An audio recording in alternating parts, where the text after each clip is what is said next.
My name's Alan Masters. I live in Windsor in Berkshire in the UK, and I've had this Dino for the last 10 years. Exactly, actually. I bought it August bank holiday 10 years ago. It is my pride and joy. I absolutely am thrilled with it. I was lucky enough to be left some money by an uncle in America, and he always said he'd buy me a Ferrari. And he died about 12 years ago, and he bought me a Ferrari. And this is now, a lot of work's been done on it, which is expensive, but it is a wonderful car, and it's probably one of the nicest Ferraris there is around of this type. I'm not saying this particular model, but the Dino is probably one of the prettiest Ferraris there is. Specifications are, as the name says, it's a Dino 246 GT, that's 2.4, 6-cylinder, and it's a GT because it's a closed-in body. There is a GTS which has a Targa top, which most people would know.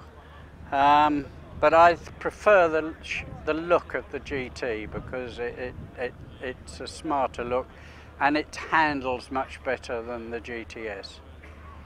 There's lots of renovation work being done on it.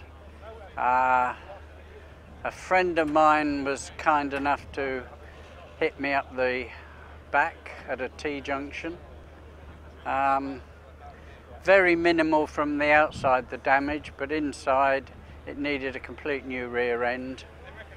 And a good friend of mine in Windsor has a body shop, and he has done all the rectification work.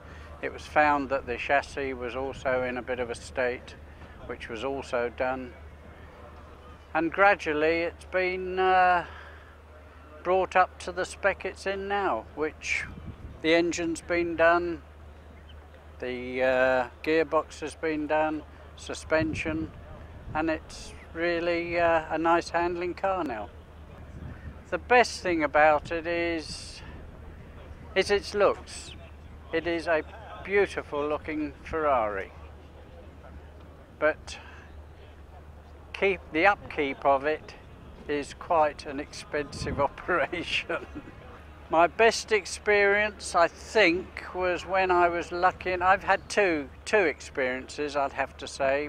When I was lucky enough to take it on a couple of track days, once round Brands Hatch, which is one of my favourite circuits as a spectator, and I have taken it around Silverstone a couple of times as well, and it handles beautifully, and